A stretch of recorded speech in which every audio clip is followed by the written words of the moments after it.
still on mute. You're on mute. You're on mute.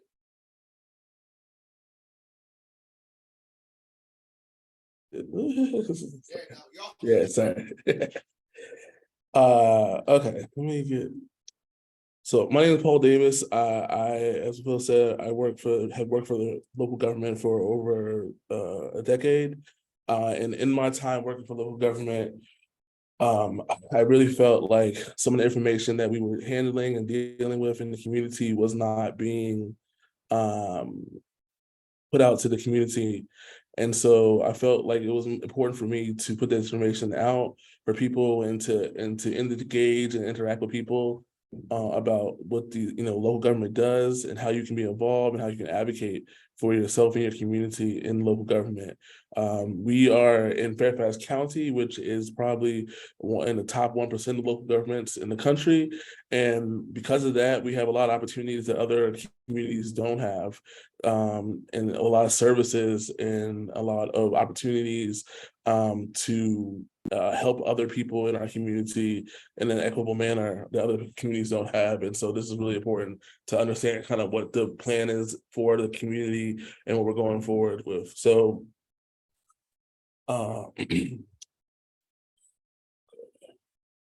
so this is over just what I'm going to talk about tonight. County basics, board of supervisors, the county services, the county budget, community partners, and how to get involved. Now, related to all this information, because everything that on here can go into depth, so much.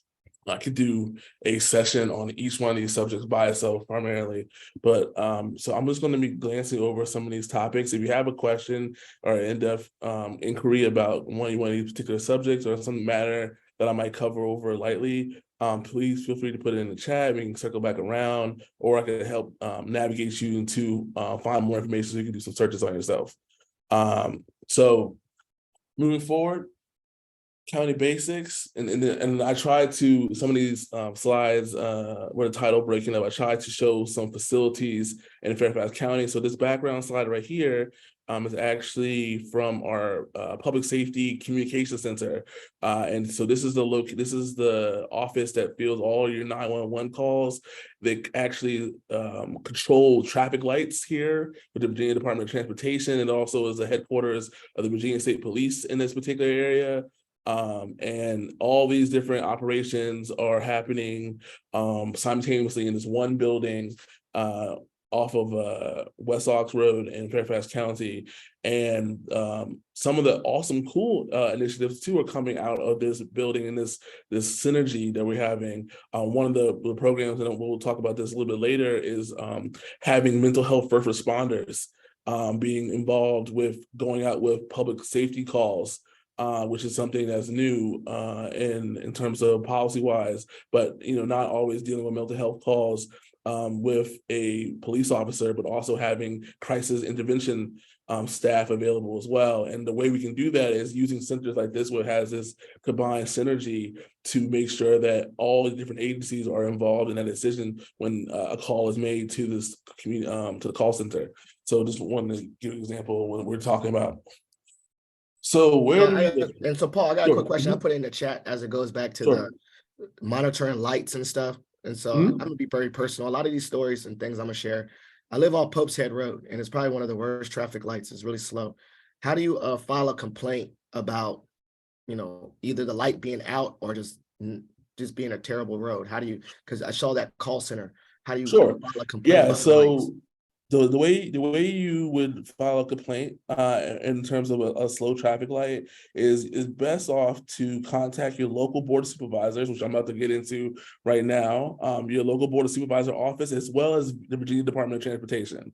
I feel like if you do both of those, they will loop around with each other and make sure that it's being looked at and examined. So your local board of supervisors has a liaison that works with VDOT directly, and so they could also help enhance that call to make sure that it gets through VDOT. VDOT is but one, but it's it's a state agency, so obviously the Northern Virginia Department district chapter is a very large one, but it covers multiple counties.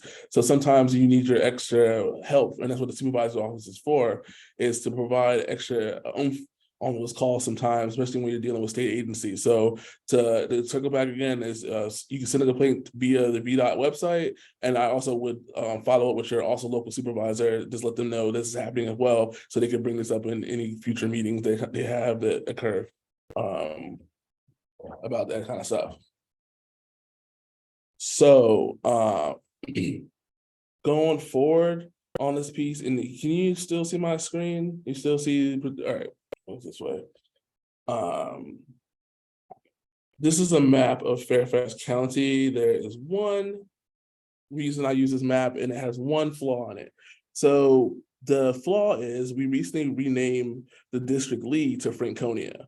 So that is that kind of ages the map, but the map is a good representation of what's happening around Fairfax County. So to your west, you're bordered by Loudoun County, that's where Dulles Airport is.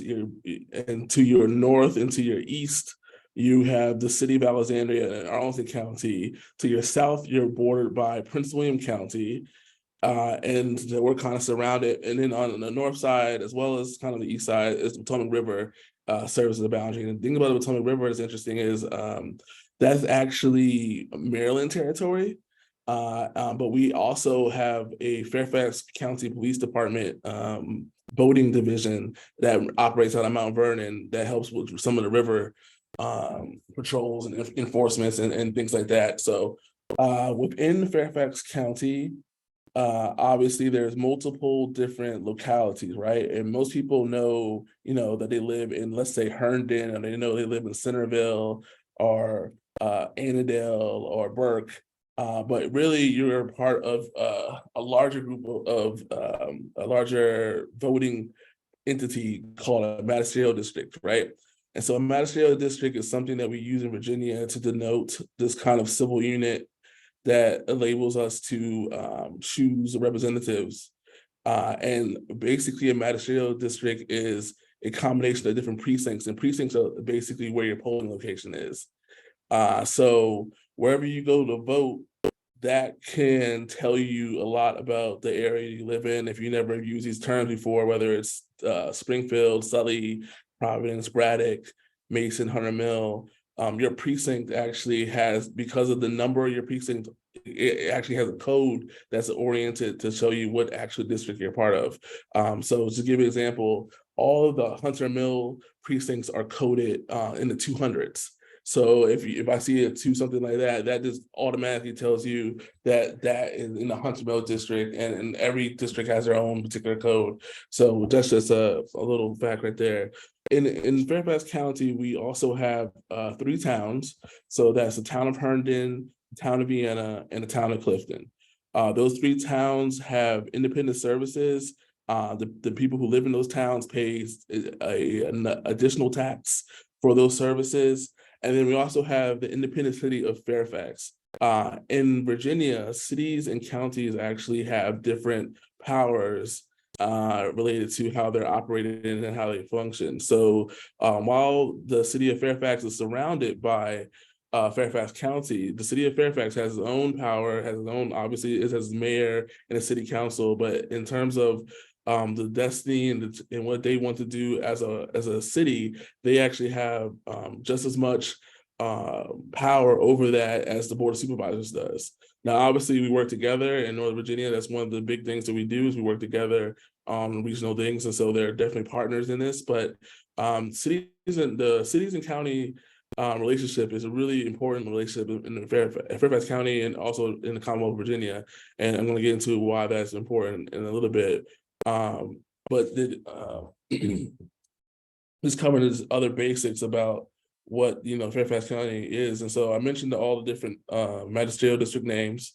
And so each magisterial district has one supervisor that represents it, and then there's another supervisor who is elected at large. And that's actually part of how the county works. So our county actually is operated with what they call our urban county executive model. The urban county executive model is a specific carve out for jurisdictions that have over 90,000 people in them. So Fairfax County is the only county government that's operating in this function. There's multiple other ones. There's the county manager form. There is the city council, like the city council mode. There's a kind of another hybrid function that Prince William uses. But our government is unique because we vote for somebody at large as a supervisor, and we also have the board of supervisors who hire a county executive who essentially runs the day-to-day operations of the county. And that county executive also has hiring and firing capacity for most department heads within the government.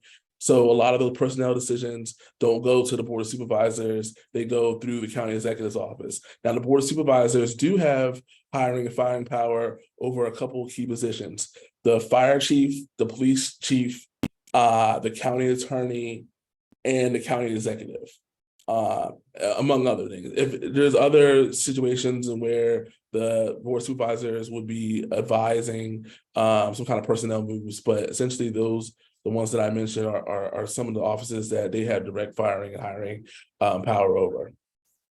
So going to my next slide, just talking a little bit more about the people in the community that we have.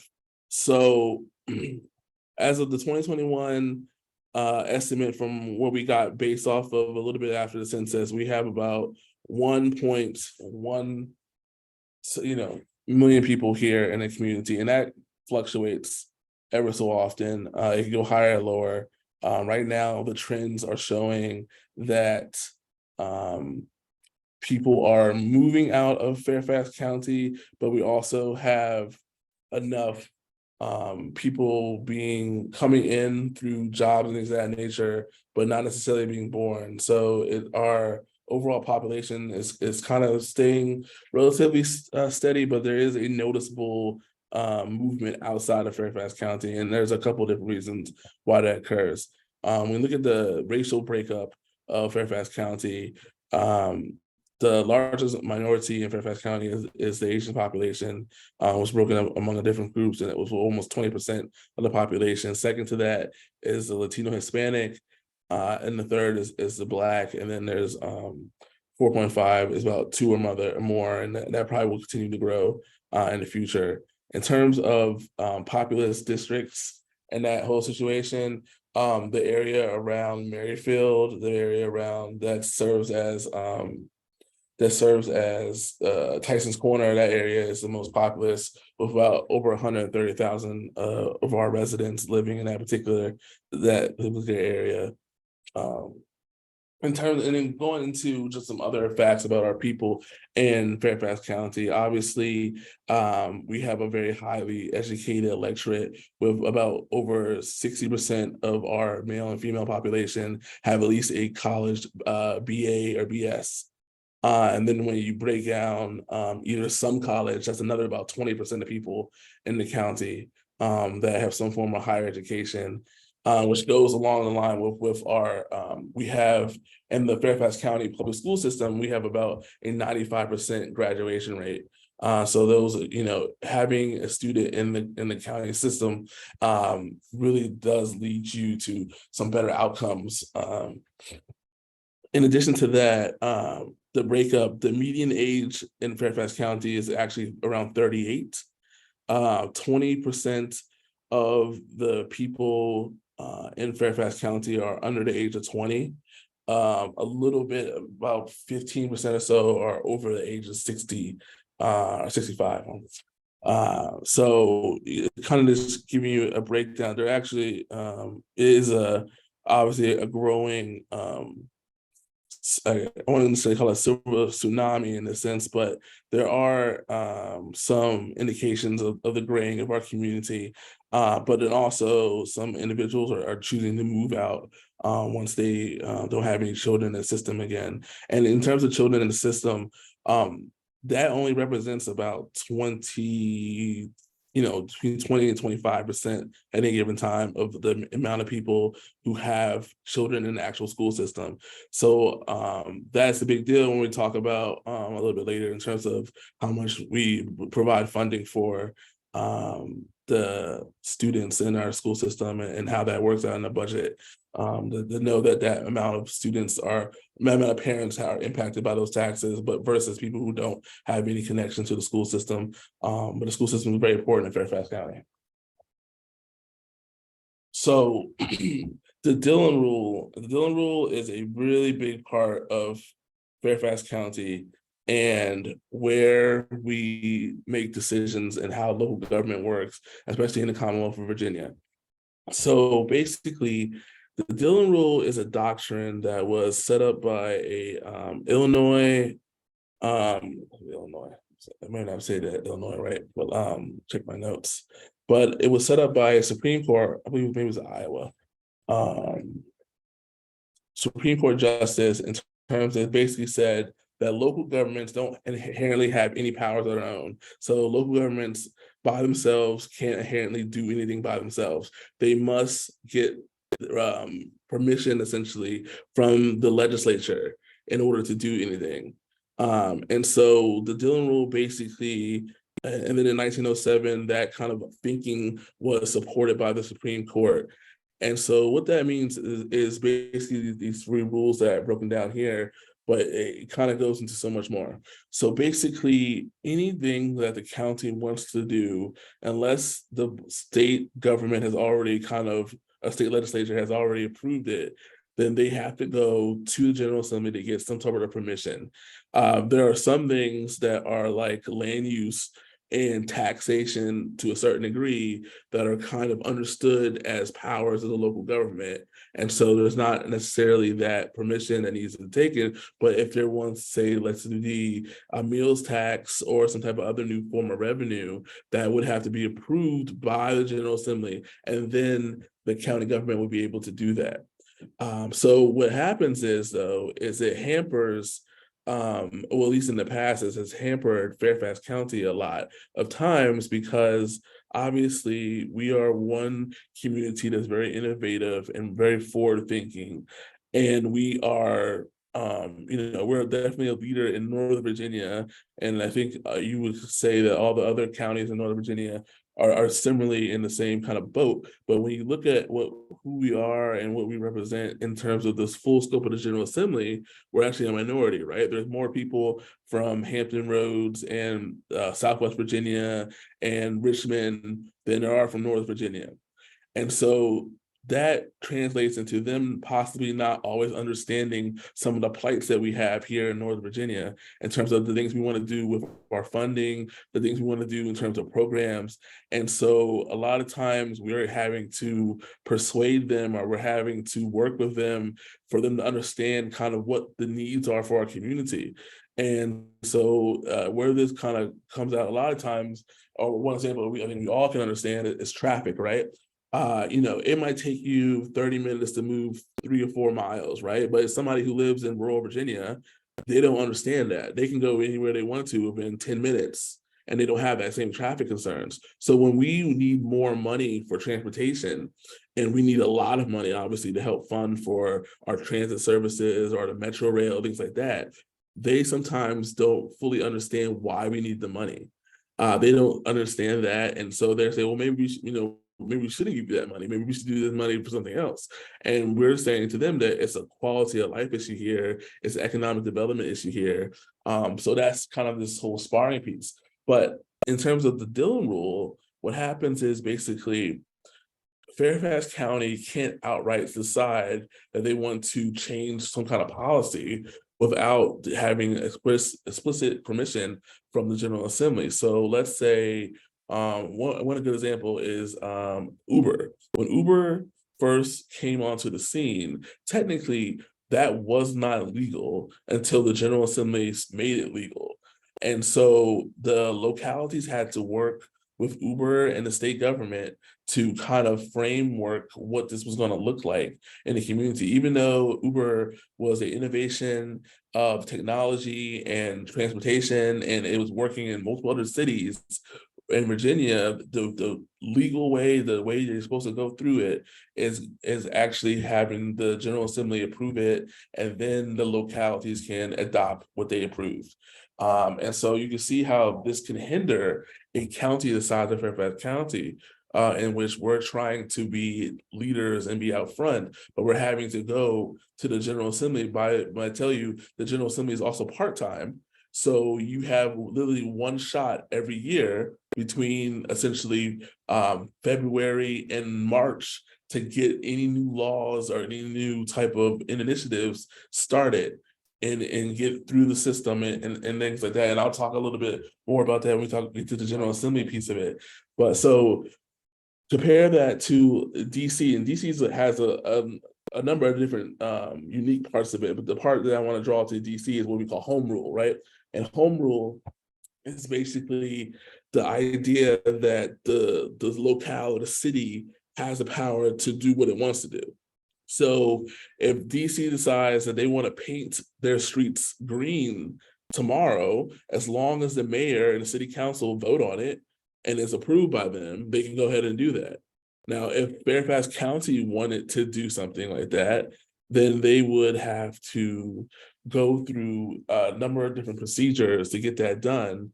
And they couldn't do it, even the size of the county. Now, also, I mentioned before that we have towns and cities, right? We have the city of Fairfax and the towns of Herndon, Vienna, and Clifton.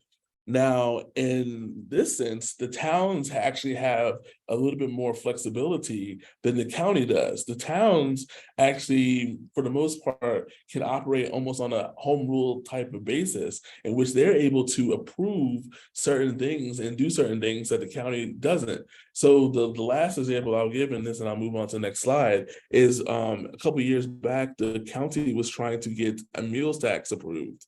The meals tax is an opportunity to bring in extra revenue. The General Assembly had approved that as an option for localities to use to bring in extra tax dollars, but we had to go through a certain process. But the town of Vienna and the town of Herndon, all they had to do was approve that among their mayor and their boards. And that happened. That was law. That it was done after that. But the counties had to go through a number of different steps that kind of slow down the process. And still, we have to go through certain processes and to make something like that happen. And going to talking about the General Assembly, you talk about some of the other little quirks that are there that happen when they operate the way they do. But essentially, counties, even as large and powerful as Fairfax County, the Dillon Rule is a hindrance, and there's not really anybody that's looking to change that as of now. That's another part of what we talk about. So one thing I wanted to bring up is really important is, and that's happened in the last couple of years, is the One Fairfax policy. So, and this is, I think, in terms of just going over some of these basic things that are kind of the underpinnings of Fairfax County. The One Fairfax policy was actually a very innovative piece of public policy that was adopted by both the Board of Supervisors as well as the Fairfax County school system. Essentially, it was a document that laid out how the board and the school board wanted to move forward on equitable policymaking for any county services that was delivered by the county. And up until this point, right, there are numerous different examples of, historically speaking, about how the government might have stepped their boundaries in terms of providing equitable outcomes. I'll give you a couple of examples. Obviously, the one we all know about was like redlining. Another example locally here is the Interstate 66, how the state government used eminent domain to essentially kick people out of their homes and give them somewhat of a fair market value price, but really just ripped through neighborhoods, split through whole entire neighborhoods. Another example I was reading about was the Pentagon did the same thing. The Pentagon was actually pieces of that, and the interstate around that were actually situated in some predominantly Black neighborhoods in the Arlington area, and there was little to none compensation given to those individuals. And there's also some stories here in Fairfax County where there's some school land that was taken away from some predominantly Black neighborhoods. that for a proposed school that was never built. And that's something I just learned about this last week. So these are examples about how the government or the public policy process sometimes this is not equitable, right? So the One Fairfax policy is a way to try to bring some right sizes for our community. And so one of the things that this does is it sets a number of different definitions so people can know kind of what we mean by when we talk about equity, when we talk about publicly delivered services, when we talk about equity lenses and equity toolkits, and what racial equity means, what social equity means. It sets some definitions that anybody in the county can go online and read and understand. So when they hear your elected officials talking about something, they can actually kind of follow along.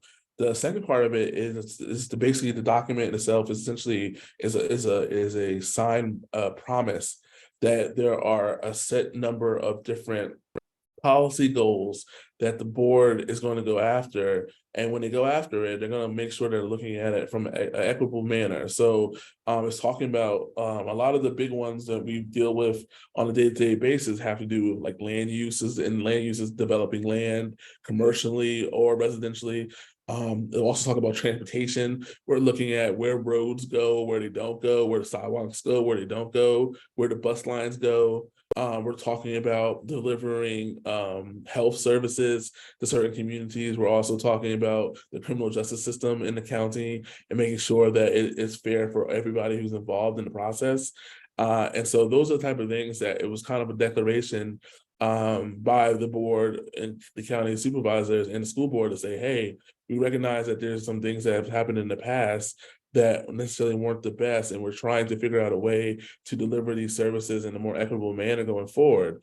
And so this was adopted by the Board of Supervisors, and out of the adoption, a multi cross-section team with senior leadership of both the school system as well as the county system, county board and staff came together and started to work through and implement some of these changes to help make sure that when we're making decisions, we're looking at the equity, right? And there's a lot of different ways you can look at equity. Obviously, we talk about racial equity, but there's equity in Fairfax County in terms of North versus South, right? If you go from the Reston Herndon area all the way down to Mount Vernon, you're going to see a plethora of different types of issues that are happening, and whether or not it's having the actual access to services, whether it's having the access to funding, those type of things are what is talking about when we're talking about One Fairfax policy. So it's trying to move it from more of a buzzword to actual living it. And if you look at if you a current example in the FY24 budget, there is a talk about the Park Authority and social equity initiatives, and that social equity initiatives. And this is real life. This just happened on Tuesday. So this is not necessarily evergreen, but this is additional funding that would keep the summer camp rates for children and families at the same level as last year. Obviously, every year services go up in the costs, but until there's a equitable service model that is developed by the Park Authority, this funding would help keep those prices at the same level that would enable more people to have access to those services. So little things like here and there that they're looking at as we kind of develop services, trying to make sure that all the amenities and benefits of the Fairfax County are available to all people. That's the really important piece of it. So that's one to make sure I highlighted that this is a big initiative that's been kind of the forerunner for a lot of different other things that are happening in the county, but I want to mention that piece of it. Next, Board of Supervisors. So I have a quick question before, and yeah, sure, yeah. So just quick question. Okay, sorry, that's my son. To live, do you have to live in the county to be a board of supervisor? Do you have to live in that district? Yes. Yeah, the only time where you can't live somewhere and run into there are some opportunities and where you can't where you can move after the fact. I believe House of Delegates and State Senate, you can move into the district after the fact. And then Congress, I believe you can move to the district after the fact. You don't have to live there, but for the Board of Supervisors, you do have to live there.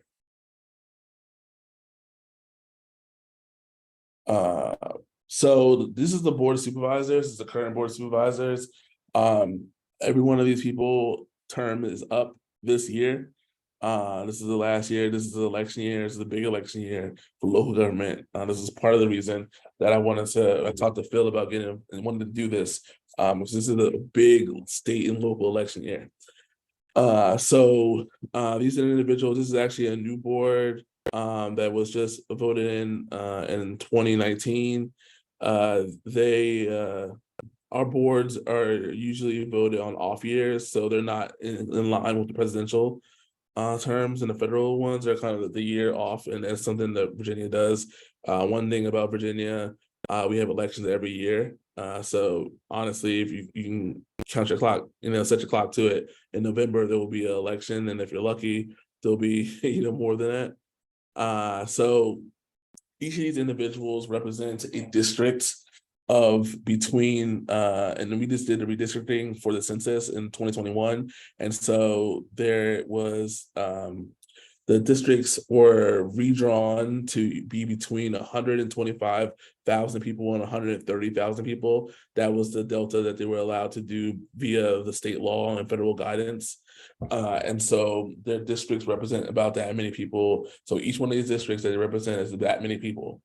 So as you can imagine, one person, 130,000 people, that's a lot of people. How do they do that, right? These people who have decided to serve as Board of Supervisor members are considered part-time. They're not full-time employees. They're considered part-time. I'll tell you, just being a close-up, there's nothing part-time about what they do at all. And this is the God-honest truth. The salary for a supervisor is all the Board of Supervisors make $95,000, and the chairman makes $100,000. And the budget for their offices this year, for FY23 was, I want to say 600 over about almost close to $700,000. And what happens is the supervisors get that much money to form the offices in any which way they would like to form the offices. So each of these offices have different unique pieces of it depending on how the individual supervisor wants to run their particular office. And so that's really a key part in terms of understanding the Board of Supervisors, that every district is almost essentially like its own little fiefdom, right? It's something akin to, but not too similar to, like the Game of Thrones, right? Where there's little countries and little kingdoms in there, and they all kind of come together to work on Fairfax County policies. And so every one of these supervisors is assigned to head a committee, the board committees or committees of the whole. That means that every one of the Board of Supervisor members is a member of that committee. And then they also, in addition to those committees, also have responsibilities on the regional level. So there's a group of governments called the Metropolitan Washington Council of Governments, was essentially like the Justice League of local governments in the DC, Maryland, and Virginia area. And several of these board members serve in that capacity. And then on that particular board of the Metropolitan Washington Council of Governments, or COG, is what we call it. They primarily handle transportation planning, long-term planning, environmental long-term planning, and a couple other issues that come up that are special, whether it's like figuring out how to fund Metro Rail into the future, or whatever type of disaster planning or emergency preparedness. That group came together after 9/11 and really streamlined a lot of operations in terms of how the governments talk to each other and how resources are deployed during mass emergencies like that. So those are some of the other jobs that happens. Just not, when you win, you just don't get your particular area, you stay there. Fairfax County has a history of being involved in the regional level on a lot of different things. There's other committees as well. There's the North Virginia Regional Commission, which is essentially our planning district, which looks at how it goes from everything from they talk about aids to Fort Belvoir and other military bases, to transportation, to planning, all that kind of stuff. So every one of these supervisors has their dance cards full of meetings, in addition to their community obligations on a regional level as well. So like I said, it's by no means a part-time job. And there's no requirement other than that you live in the county. There's no like educational requirement. There's no, anything like that. These are just individuals in our community that have decided to take on public service in this fashion. So when we talk about Board of Supervisors, I always want to go back to Virginia Code, the Code of Virginia, and the Code of Virginia essentially is like the Bible of Virginia. And one way that I've heard it before, essentially, and this is similar to our comprehensive plan, which I'll talk about a little bit later. But if you were to destroy Virginia, the Code of Virginia would help you build it back up from scratch. So it kind of breaks down all the different rules in terms of what you're allowed to do, what you can do, all that kind of stuff. So the Code of Virginia breaks down the Board of Supervisors' job is this. They're in charge of passing resolutions and ordinances. They're in charge of setting the tax rate, that's part of the budget process. They're in charge of doing the land use and zoning piece, right? The local government's like a big deal to figure out like where you do houses versus where you do factories versus where you put shops and stuff like that. And then they make appointments to other positions. So those are the core functions of the Board of Supervisors. But because we have such a large government, there are multiple different things that they do outside of that. But those are the core functions that people expect them to do and then to handle. And that's their constitutional duty to handle. And the terms are 4 years. Everybody has 4-year terms, and then they decide to do what they need to do. So county services. So this is a hard one to cover, and I would just say that because it's so much in-depth information we can go into about the individual county services and exactly like what we want to talk about. So I just wanted to go over a couple of different highlights in a sense to just understand like what we want to do in the county or what we do in the county. So I kind of made a little thing that says from absentee voting to zoos, right? Everything in between, right? So every department in the county deals with a number of different issues, and they have to deal with it in various different communities and various different just different standards that happen in the community. So like as different as Mount Vernon is from Annandale, as different as from Annandale is to Reston, the community county services have to be delivered by staff, and they have to be there to handle that function, right? So when we talk about county services, we're talking about a lot of different things. And so if anybody has anything that they're like really interested in or they need direction want to go, let me know, because it's so broad. Like obviously, like we can talk about like our police department, right? It's like our police department is one of keeps us the safest community for our size in the whole country, right? And it's roughly about 1,200 officers that are in the county that we have. And then we also have like our fire department, our library, our Department of Economic Initiatives, which is in charge of developing economic development in the county, but also in charge of public-private partnerships. There's our Department of Community and Neighborhood Services that handles like a lot of our rec centers and our community services in terms of like for children and teens. There's a Department of Family Services that's in charge of administrating benefits and other human services. There's the Department of Health, which is, obviously a superstar during the COVID time, which is actually also a kind of joint collaboration between us and the state government.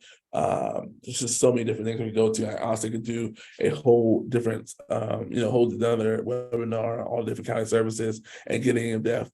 What I will tell you, and I'll make sure to put this in the chat, is the best place to, if you want to like get all the facts and all the nuggets about what's happening, the best place to do that is in the budget. The way our budget is situated is it's narrative based. So they provide like some good chapter narratives with data points as part of the budget. So outside of the numbers and things like that, people might not like that part of it, but there's actual data and narratives in there about what kind of services are delivered, what each department does, how many employees are at the other. So it really is a good place to start if we want to understand about like what the county does and to the depth of like what type of things that they're involved in, but essentially they're involved in everything. The best way to put it.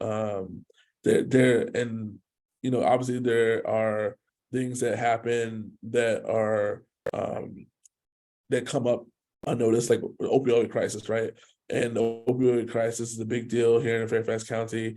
And from that crisis, there's multiple different county agencies that are working on that. So you have like your Community Services Board, which is another state collaboration piece that works on a lot of behavioral mental health aspects of it. There's a Department of Health that work on a piece of it. There's a school system that work on a piece of it. The law enforcement, obviously the police department, they're working on the enforcement side of it.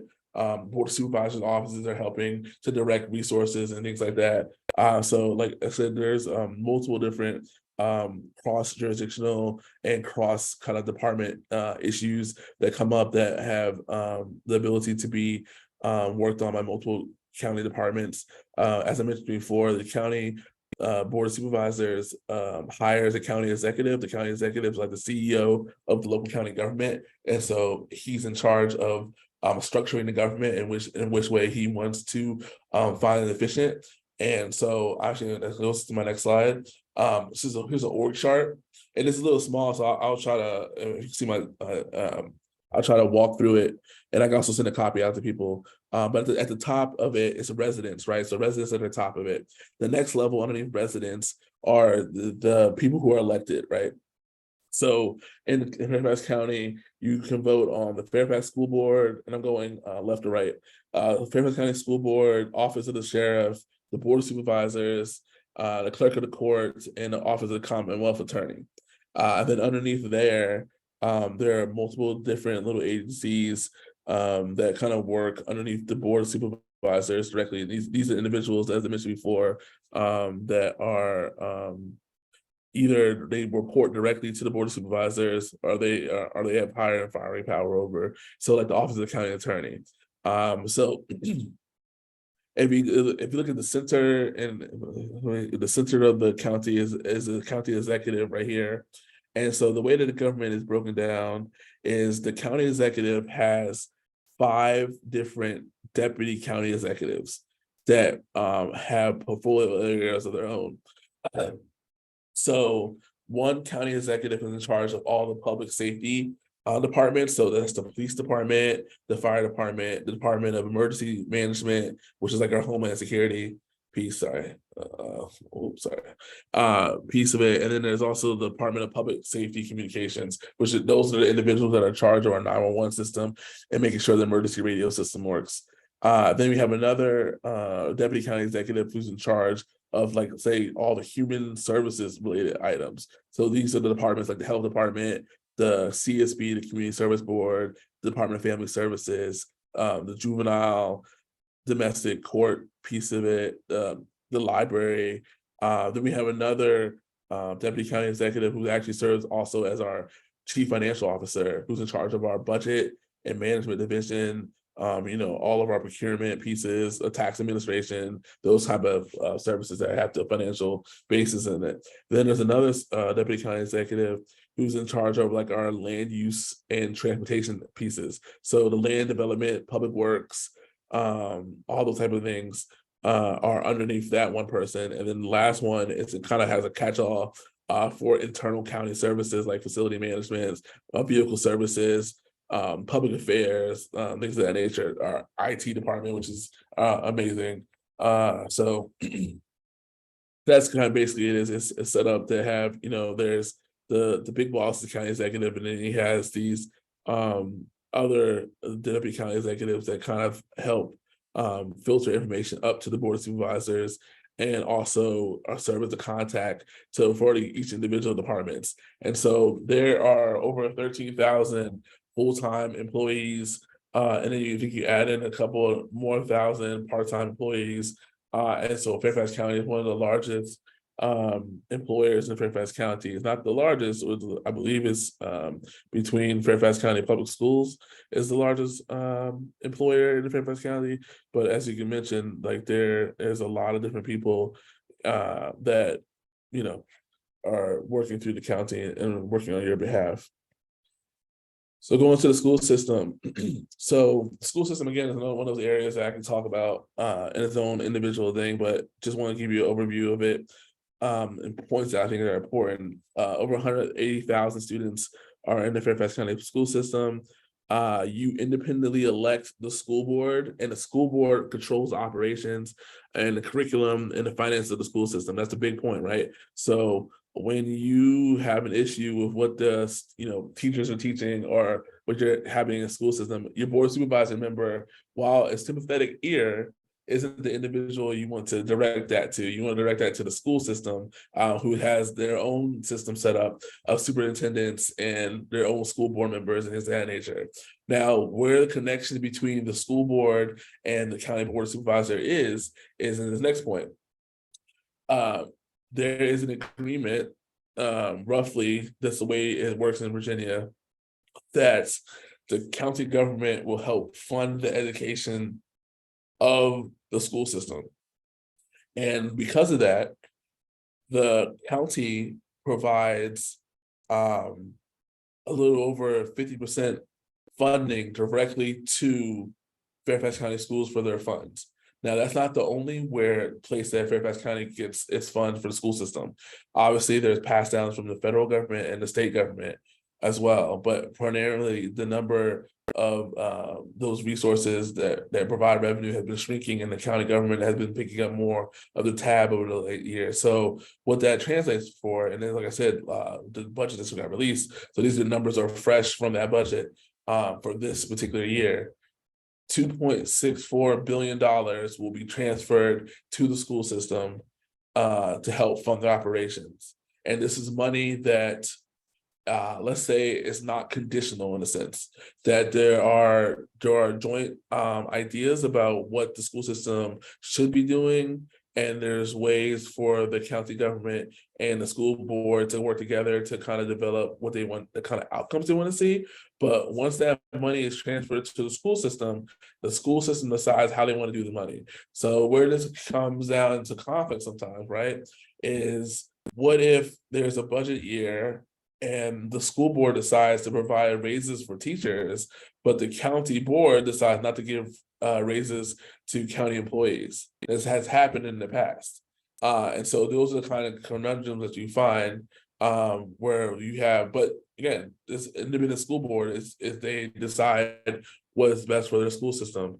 But the county does provide a good chunk of money, and then we do work and collaborate on a number of different issues as well. In addition to those outside of the transfer of that 52.2%, there are almost close to another $90 million in other services that we work together with the school board with, and that is things from school nurses, the school counselors, crossing guards, joint facilities. We're working right now on some joint environmental projects together, and also we're looking at doing some capital facilities and things of that nature, new buildings, and then working those through. So there are definitely the school system and the board of supervisors work together closely on a lot of these subjects, and it's a really important partner. And just to put in a plug for the school system, when we talk about the success of Fairfax County and our ability to attract a lot of these Fortune 500 companies, one of the main things that they always talk about is our school system. That's actually the thing that attracts them to come to Fairfax County, is they have their families here and they decided that they want to be involved in our school system, and they want to know that their kids get a good education. So our school system is actually one of those big drivers of those getting those businesses into our community. And so when I mentioned beforehand that almost less than 25% of the parents have, or less than 25% of people have kids in the actual school system, but yet it gets over 50% of our budget. That's kind of the reason why our school system is and there are a lot of different things that happen in a large system like that. You can't really go off of everything you hear in the news all the time, but our school system is still one of the best school systems in the country, and it still attracts a lot of people to join and be involved and engage in it. So that's one of the things that has been carefully kind of manicured over the years to help. So talking about the county budget is very large.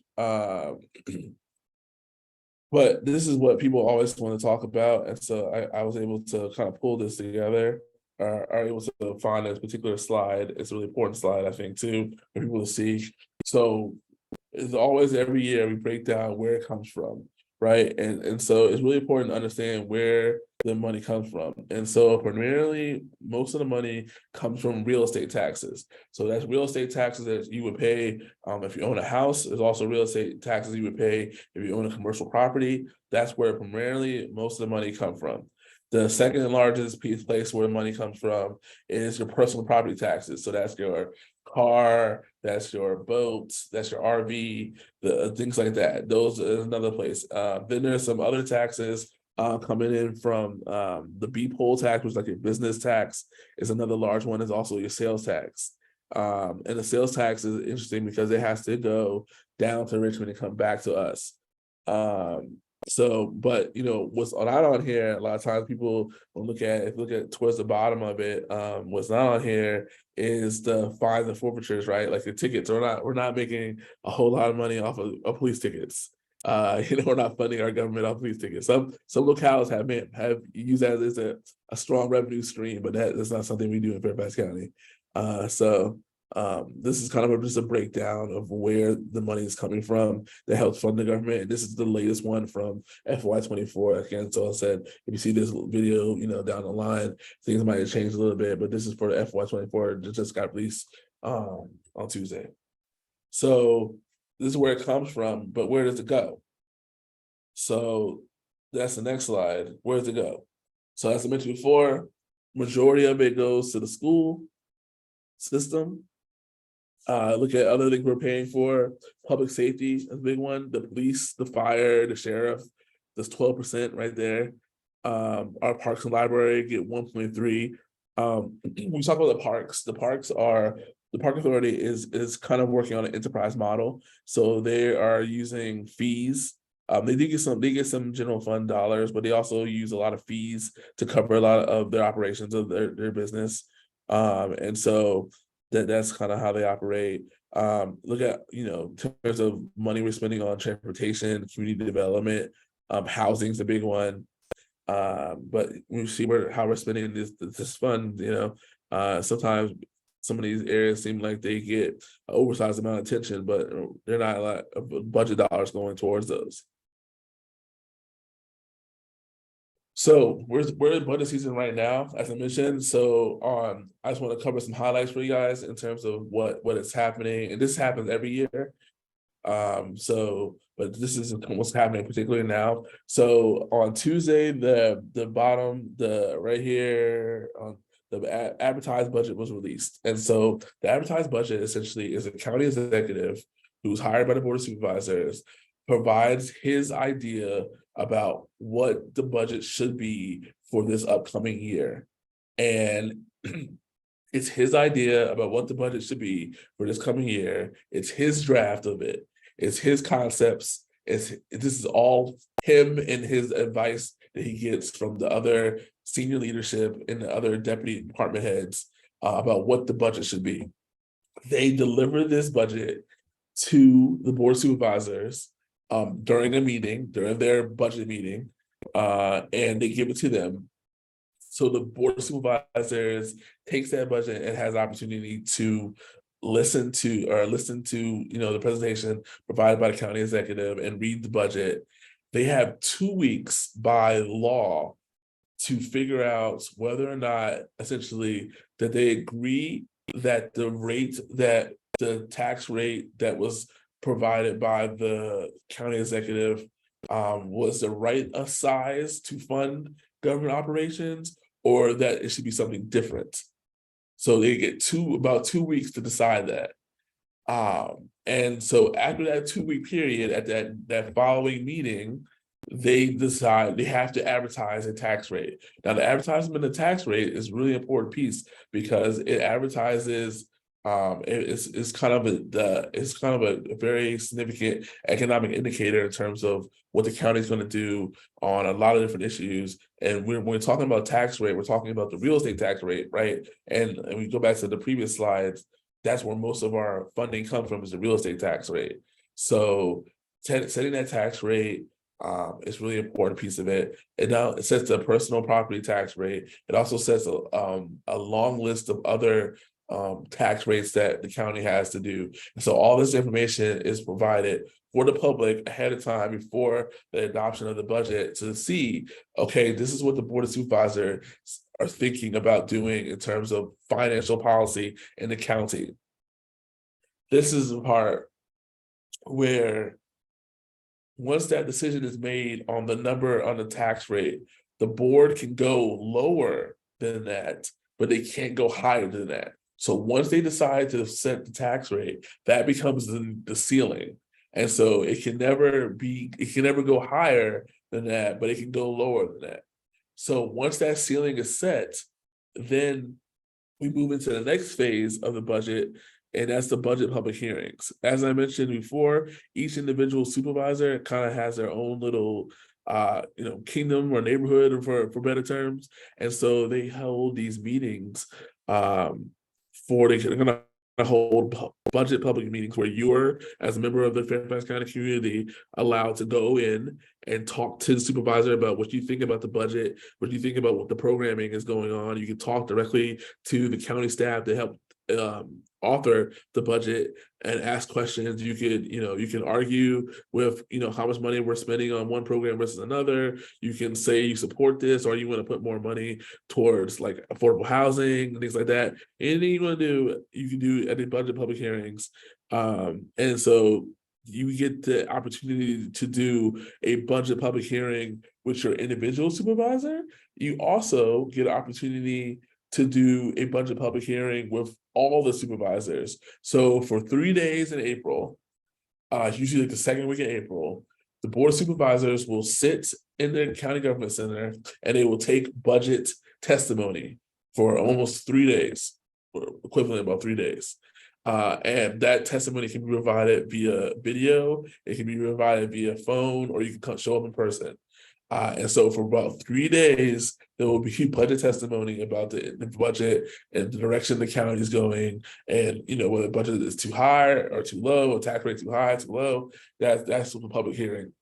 So a lot of times, obviously, we know we're all busy, and the thing I would always argue for or advocate for is take opportunity, look at the budget, and just send an email, make a phone call, just register your voice any which way. It could be any direction, but register your voice in the matter.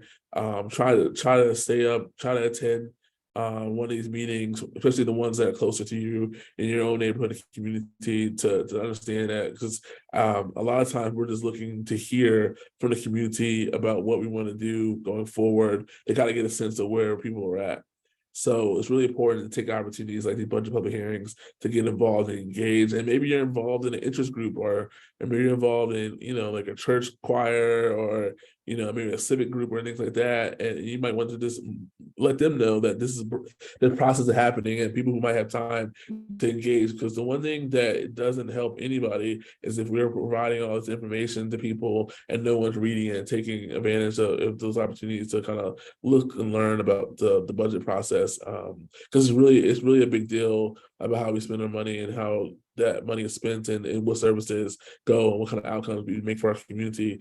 And if there are people who have ideas or better ideas, we love to hear those kind of things, to have that kind of discussion and conversation. It's really important. So after the budget public hearing piece of it, there is the budget markup. The budget markup essentially is the revision of that initial draft that was provided by the county executive, by the board of supervisors. That's essentially them saying, we received your budget, we read your budget, we heard from the community. Now this is what we want to do with that budget. And so there's usually some change. There's usually some changes in terms of programming or different ideas and things like that, or how that wants to go. And so that's when that happens. And it happens right before the official adoption. And the official adoption happens in early May, where the board is actually by law has to approve the budget by that point in time in May. I believe this year is May 9th is the budget adoption day. They have to have something approved by that. So see I type over right there. It's FY24. So yeah, they have to approve the budget. So that's just the county budget highlights. And these are just key points that you look out for. If you follow your local board supervisor or county email, you will see advertisements about all these particular events happening. Those are the kind of the highlights that happen during the budget season. Community partners. We're gonna run over these real quick. House delegates, there's 100 delegates. They're presided over by the Speaker of the House. The House of Delegates, each House delegate represents about 80,000 people, give or take. So as I mentioned before, the Board of Supervisors represents about 130,000 people, or between that, and the House of Delegates represents about 80,000 people. Obviously, they're both part-time as well. They go down to the General Assembly session. General Assembly session right now is about to wrap up, but the House of Delegates are the ones that they're assisting us on the state level, and they represent the particular areas, and sometimes there's crossover over terms of their districts in the magisterial districts. So there might be some assistance that can provide it on state level issues. But the House of Delegates and the state Senate is a little bit smaller, just like a senator. They represent about 200,000 people, and that's presided over by the lieutenant governor. And so the lieutenant governor is the one that oversees that and the tiebreakers. Between the state Senate and the House of Delegates, they approve a budget. The governor proposes a budget. The governor proposes 2-year budgets, and so the way that it works in Virginia, governors are one term, so they get 4 years, and they get 4 years to make their mark, and then they have to move on, at least wait another term before going back. So usually when the governor first elected, he's going off of the budget that was from the previous administration to start off with. And then he proposes their own budget, and then the next person is going to be using that next budget. But a lot of those things are up in the air and change depending on the House of Delegates and state Senate makeup. And so those are key parts. Obviously, because we're in Virginia, and we in Fairfax County specifically, we don't own our own roads. The state owns our roads. So it's really important, honestly, in terms of transportation, but not only that, but also human services, community services like mental health issues like that. Those are issues that the state government helps us out a lot with, as well as kind of public safety, things of that nature. So it's really important to work with our partners in Richmond that work, throughout the year on these particular issues and developing policy. And is there honestly where you get to put ideas out there, good or bad, and to have them debate it. And that's where our state legislature does, and they continue to do. And then the other part of it too is our constitutional officers. The constitutional officers are elected officials that reside in a particular county that play key parts of a community. Essentially, if you were to start a county, the constitutional officers would be the individuals that you absolutely had to have. So that includes the sheriff, the Commonwealth Attorney, the clerk of the court, and the commissioner of revenue, which we don't have a commissioner of revenue in Fairfax County. Our CFO and our Department of Tax Administration kind of serve that function. Our neighbors in Loudoun have a commissioner of revenue, but it kind of serves a similar function of dealing with the revenue that comes into the county government. But those individuals right there in those positions are elected by the people, their individual offices. A lot of time their budgets are split, their office budgets are split between the locality, in this case Fairfax County, and the state. But a lot of times as well, the state is devolving their responsibility, and the county is picking up more of the tab on those particular pieces. Obviously, a lot of those pieces, absent the commissioner of revenue, are related to the court system and how the court works. And so it's really important to have a functional court system. Fairfax County that has a court system, or as the courts resides in the city of Fairfax. Yes, Bill. We have a question real quick, and I wonder, after you do that, about how do we complain about car property taxes? Sure. So car property taxes. So car property taxes are interesting for a couple different reasons. First reason is in the late 90s, there was a push to get rid of the car tax. And that was actually a slogan that was by one of the governors that ran. I believe he won, and he said his whole problem was to get rid of car tax. He said that, got elected, got down to Richmond, and figured out they couldn't do that.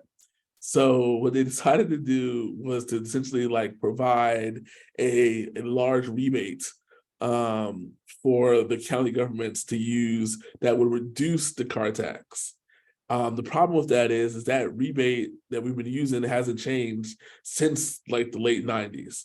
And so that, as car values go up and things of that nature, that money that we're getting from the state has really shrank, and it really not met the purpose that it was put in place to reduce car taxes. So there's that piece of it. The second piece of it is COVID. So last year, probably you had a very high personal property tax, and you're probably thinking, wait a minute, this doesn't make any sense. My car is getting older. Why am I paying more? Okay, so the way that, and this is a little bit similar to how houses work. We're looking at, when they're determining your tax bill, they're looking at what's your property or your, as a car or your house, how is it assessed on the market, right? So how much is it valuable? How valuable is it somebody willing to pay on the open market to do that? So in terms of cars, because of the pandemic, because of the chip shortage that happened overseas and for vehicles, so that reduced the amount of new vehicles being produced and manufactured. Because of that, because of the prices of pre-owned and used cars that went to essentially the cost of new vehicles, and because of the lack of scarcity of new cars and used cars in general, your price for your used vehicle last year went up. It went up in such a manner and degree that we were alerted to it essentially 6 months before it happened. That was essentially was going to happen, and so there are a couple different things that happen sometimes when you related to some of these government functions like taxation, but they're kind of mandated by the Code of Virginia, constitutional pieces. So the board of supervisors can't unilaterally just change something that doesn't work that way. So they have to work within what the powers that are given to them. So when the board of supervisors was faced with that issue, they had to look at what options were available to them. And one of the options that was available to them, and that was enacted last year, and it will be enacted, I think, it's on the table to be enacted this year, is instead of taking of assessed value of 100%. So if it says, if Kelley Blue Book says your car is worth $20,000, then the $20,000 is what the tax people are going to use to determine what your tax is going to be. They decided to to reduce that market value assessment to 85%. So instead of that 100%, we're looking at 85% of that. So 85% of that $20,000, that's what the tax rate was based on, because last year was such a outlier of a year. Now, the good news, bad news is it's getting better, but it's still not there.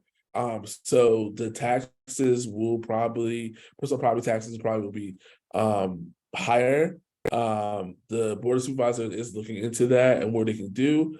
The other options that were provided to them was to essentially scrap the whole system that we've been using for years and to kind of enact a whole new system, which didn't seem like it was the prudent thing to do. So there are just sometimes there's outlier years, and this is one of them.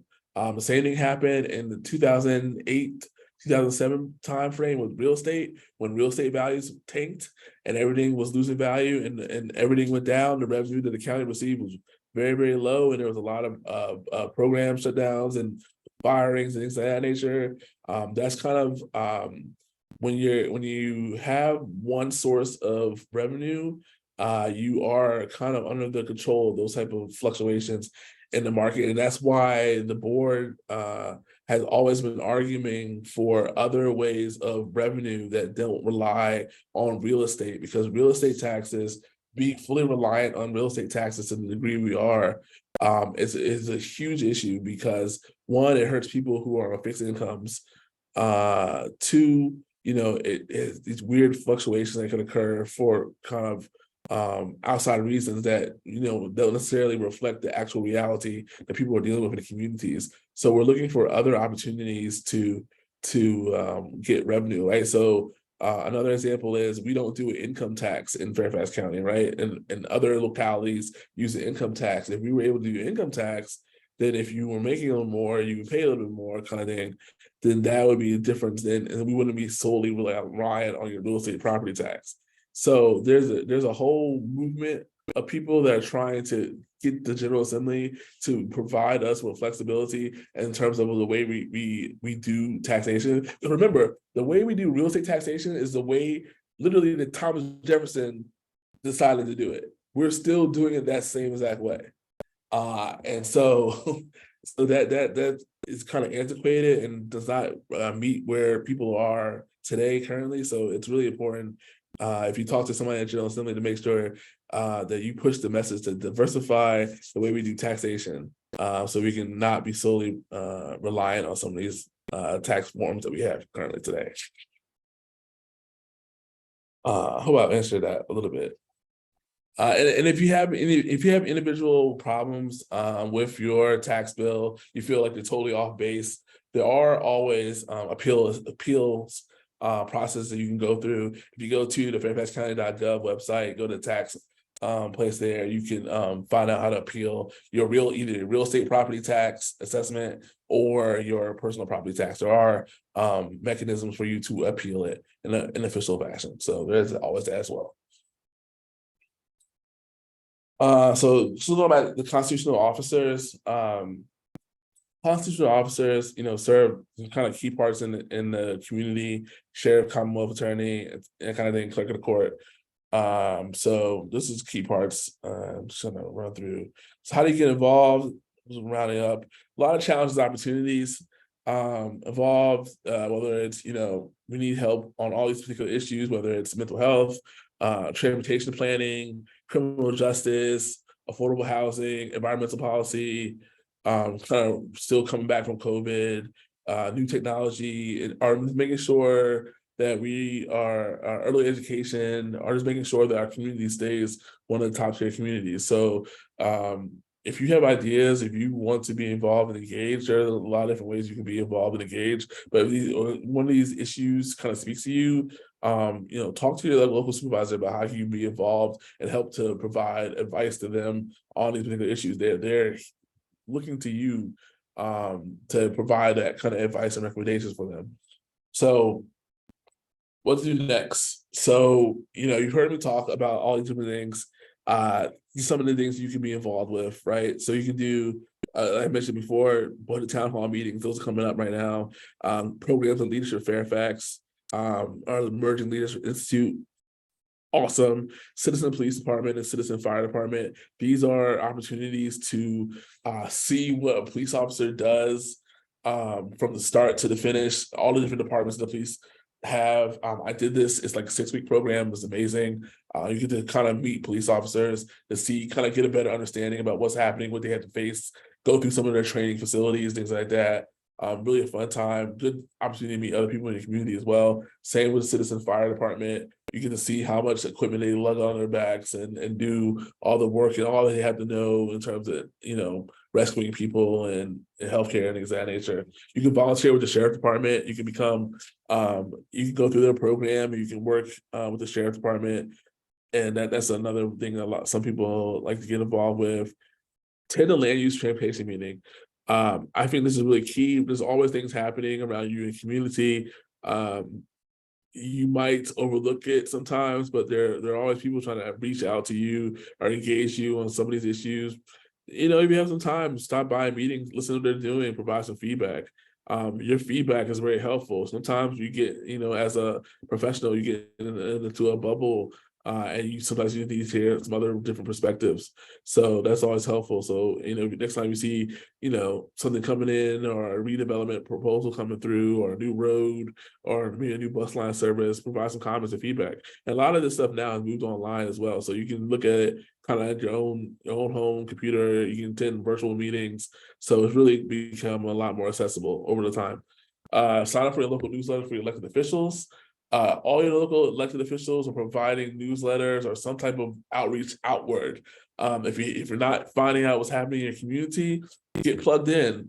You go to their website, type in, supervisor or delegate or state senator, just find out who that person is.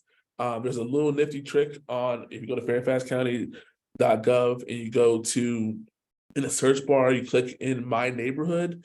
We created essentially an app that all you have to do is type in your address, and it tells you every person who represents your address from the board of supervisors all the way down to school board and more than that. It also provides you information about land use, things that are happening in your neighborhood, et cetera, et cetera. So get plugged in, find out what's happening. Channel 16, if you ever seen Channel 16, that is our local public access cable channel that runs by the Fairfax County government. That's a really useful tool. They replay board of supervisors meetings. They also have a lot of original content. They talk about services in the county. They do a really good job on that piece. Last thing two things are research subjects matters. They're important to you, or speak at a public hearing, and then join a board authority commission. Joining a board authority commission is a way to give back to your community. There's over 80 plus commissions, board authority commissions. We're always looking for individuals to serve on those board of commissions. There are requirements that every supervisor has a person from their district to serve on these boards and authorities and commission. So if you put your resume in, more than likely you should put your resume in and your interest, but more than likely they will find a spot for you. It might not be immediately, but they will find a spot for you to serve if you're willing to serve. A lot of the times the commitment is like a monthly kind of commitment. Sometimes it's shorter, sometimes it's more, depending on what it is. Or if you're just interested in some particular subject matter, there might be a community task force you want to get involved with or something of that nature. But there's always ways to get involved and engage in the community from that standpoint. And if you don't know, always feel free to look me up and I can point you in the right direction about ways you can get involved, because we're always looking for citizens to get involved in the decision-making process and be able to advocate for their communities and their perspectives. It's a really important part of local government, because we are the closest government to the people. And then that's it. So I'm done with my piece of the presentation. I'm here to take questions if people want. I know I just kind of flooded y'all with a lot of information, but thank you all for attending tonight. Really, and to kind of get on this journey of self-enlightenment in terms of local government. Local government is the place, like I mentioned before, the closest to the people. The national political scene gets a lot more press, but local government is actually has more of an impact on your life a lot of times than what's happening on a national level. And so it's really important to be involved and engaged. I love it. Thank you so much, Paul. I do have a few questions, and then we'll try to wrap up a little early.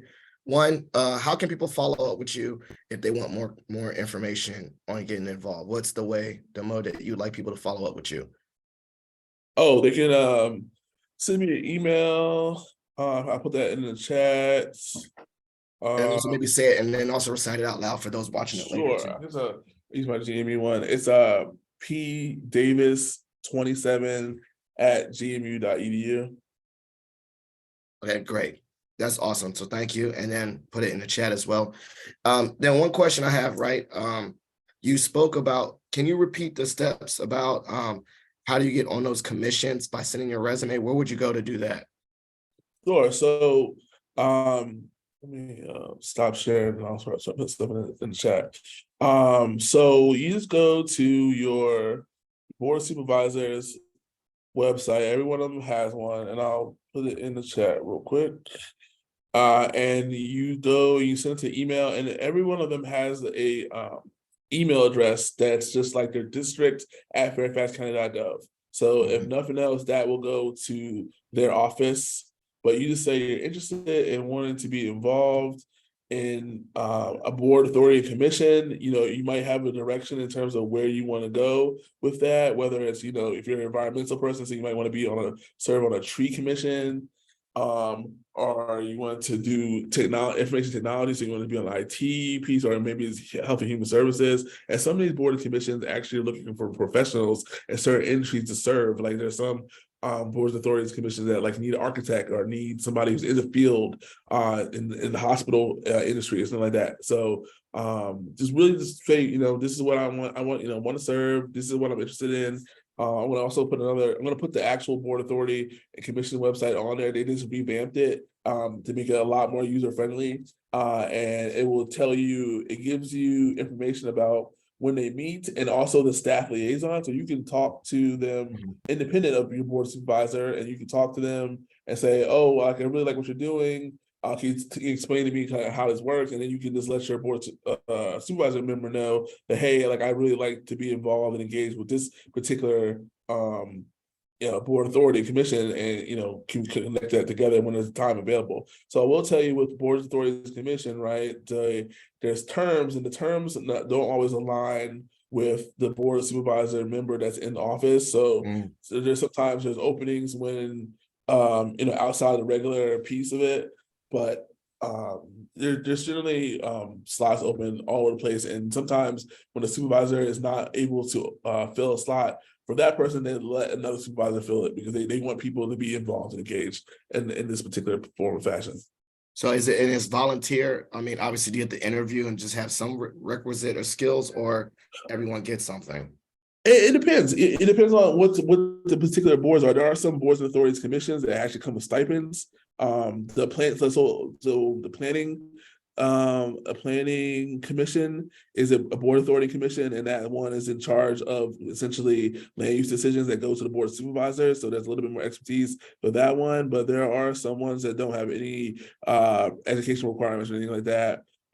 Some of them are more focused on awards giving. You know, there's one that focuses on giving an award to employees, and so you essentially are part of a committee that looks at it over the time.